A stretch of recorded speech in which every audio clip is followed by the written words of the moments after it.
This module is related to the globalization and income convergence. Whenever we are talking about income convergence, actually we are talking about income inequality across the world and within the countries.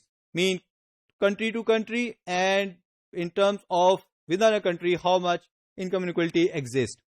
So actually income inequality is going to be increased over the time due to these four important factors. First was the overall historical process through which income inequalities increased or enhanced or it established. So millenniums have been taken over the time that this whole process actually leads towards that kind of income inequality which we are going to observe nowadays. Secondly, industrial revolution. Industrial revolution actually intensifies the income inequality process because some of the countries having high level of productivity due to the industrial revolution, they are capable to pay more wages to their labor. They are capable to generate more productivity and more output, so earn more income. So total level of employment, income, resources growing up, per capita income is growing up. Therefore, they are moving ahead quickly upward as compared to the rest of the world and other countries, which are not the part of this industrial revolution. And secondly, technology, which actually allowed these countries to enhance their productivity.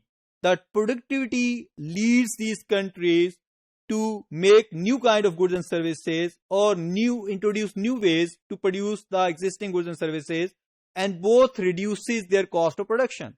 So ultimately they are capable to achieve the high scale of economies of scale and economies of scope. So they are capable to generate more income and more output. So this further intensified this distribution of income. Third was the problem of deglobalization during the world wars, as well as the Great Depression, which has occurred around 1929-30. So all these phenomena leads to further intensify, you can say, the add fuel to fire in that case, to intensify the inequality across the world. Then unstable financial flows, because financial flows were another important context which may help to reduce income inequality, because those countries having more finances, they can throw these finances to the poor economies, and the poor economies can have high level of incomes. But these were not stable, so they are in haphazard manner or unstable manner. So consistently or sustainably, that inflows are not capable to generate high level of productivity or capacity building, production capacity building in the developing countries or their income levels. So these four elements actually leads towards increasing the income inequality across the countries. Whenever we are talking about the globalization, on the one side, globalization is the process which happens few decades ago. So the problem which has been occurred historically during the millennium cannot be removed with the technique of globalization which has been introduced very recently.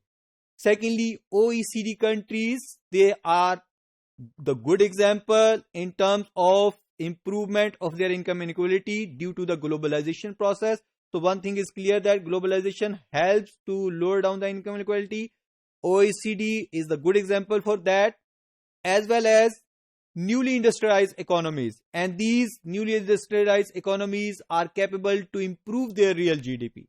And they are capable to reduce, if they are not able to reduce their income inequality, they are capable to halt it at a particular level. They try to freeze it.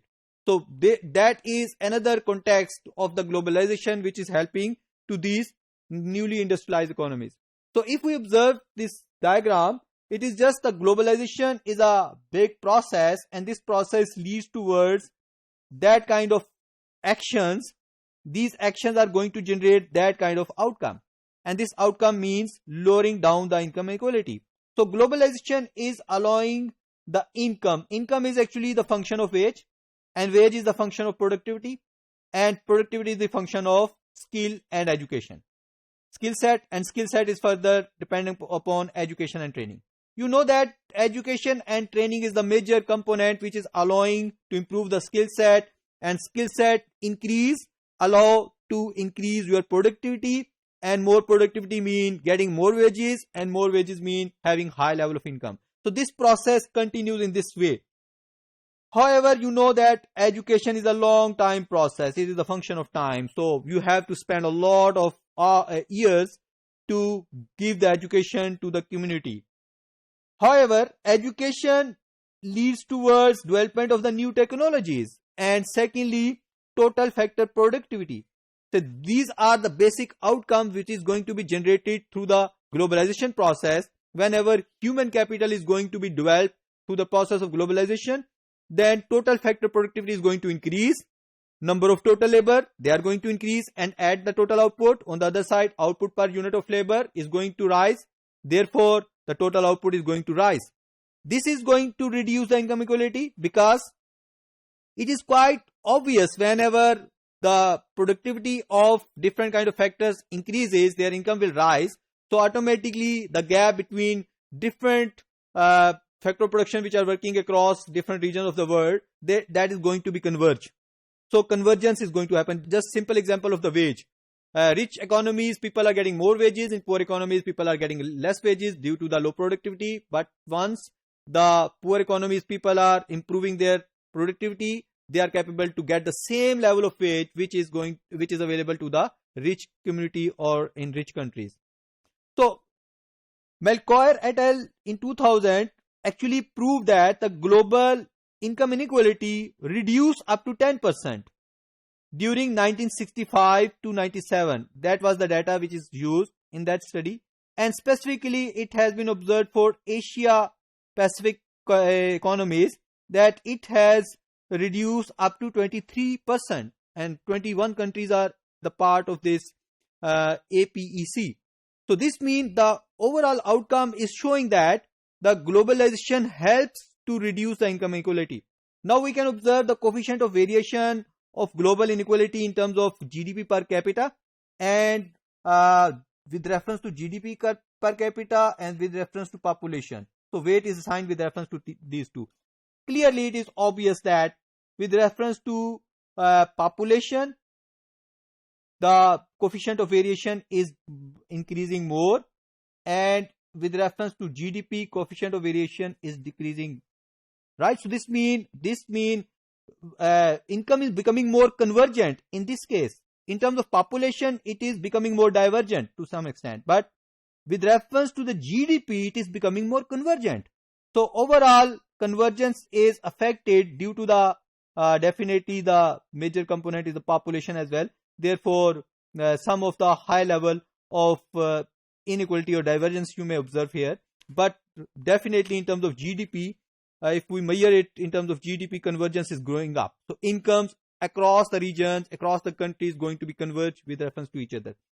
Another comparison is made, the coefficient of variation and its component between the groups and within the groups. And you can observe how things are going to move between the groups, and this is going to be changed with reference to the different time period. So if time is going up, income inequality between the group is going to reduce. So this means countries who are becoming the part of globalized world, with reference to each other, they are capable to lower down the income inequality. If one country is having high income, another is low income, but due to the process of globalization, their incomes are converging towards each other. On the other side, if we observe the within group, consistently it is rising, consistently it is growing up. So within group is going to have more effect as compared to the between groups. So this whole shows that income convergence possibility exists. So we need to identify that how globalization can further integrate the world and reduce the income divergence.